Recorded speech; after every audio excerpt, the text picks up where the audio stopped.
ശൂദ്രൻ.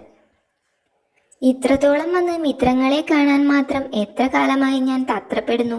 ശൂദ്ര, ഏതായാലും അജഗജൻ വന്നത് നന്നായി.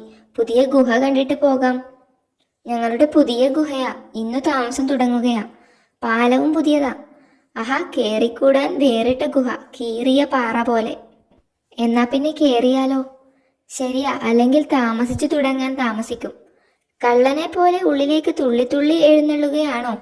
പിന്നെ വള്ളി മുറിച്ച് ഉള്ളിൽ കയറുന്ന പുള്ളികളാണ് നാട്ടിലുള്ളത്. വള്ളി മുറിക്കാനോ?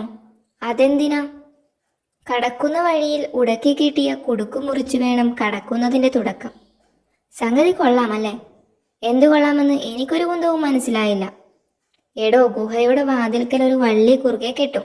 അത് മുറിച്ചകത്ത് കടക്കും. മുറിക്കാനാണെങ്കിൽ എന്തിനാ കെട്ടുന്നത്? രണ്ടായി മുറിക്കാൻ വേണ്ടിയാ കെട്ടുന്നത്, മനസ്സിലായോ?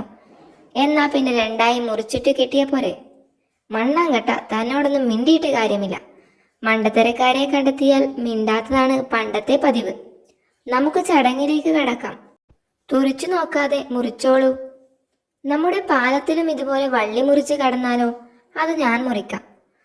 അത് ശരിയാ, പുതിയ പാലമല്ലേ. ആദ്യം വള്ളി കെട്ടണ്ടേ? എന്തിനാ വേറെ വള്ളി? ദാ ഇത് വള്ളിയല്ലേ. മണ്ട, അത് പാലം കെട്ടിയ വള്ളിയാ. തൻ്റെ ഒരു വള്ളി മുറിക്കൽ. വഴക്കു വേണ്ട, ഒഴുക്കുള്ളത് കൊണ്ട് മഴയ്ക്ക് മുമ്പേ കിഴക്കേക്കരയിൽ കയറാം.